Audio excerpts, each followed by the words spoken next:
Təvəkkül insanın bütün gücü ilə çalışdıqdan sonra nəticəni Allahın qüdrətinə və mərhəmətinə həvalə etməsidir.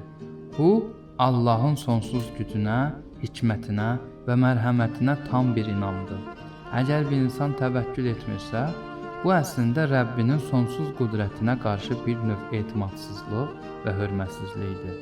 Elə buna görə də təvəkkülsüzlük bəzən Allahın sınaqlarına və cəzasına səbəb ola bilər. Kim Allahdan qorxsa, Allah ona hər çətinlikdən bir çıxış yolu əta edər və ona gözləmədiyi yerdən ruzi verər.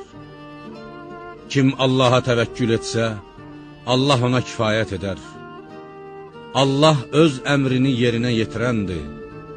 Allah hər şey üçün bir ölçü, hədd, müddət təyin etmişdir. İnsan niyə bəlaya düşür? İnsan bəzən Allahdan ümidini kəsib başqa varlıqlara güvənməyə başlayır.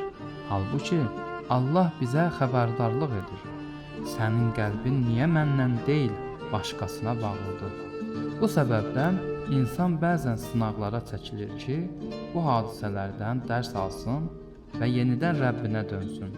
Bəla və çətinliklər bəzən insanın mənəvi təkamülü üçün bir fürsət olur. Təvəkkül edən insan, Allahım, yalnız sənə arxalanıram deyən şəxs həm ruhu sakitləşir, həm də həyatında gerçək dəyişikliklər görür. Allah belə şəxslərin qəlbinə rahatlıq bəxş edir, yollarını açır və ruzilərini artırır. Təvəkkül sahibi həyatın hər bir mərhələsində Allahın hikmətini görür və ona daha çox bağlanır.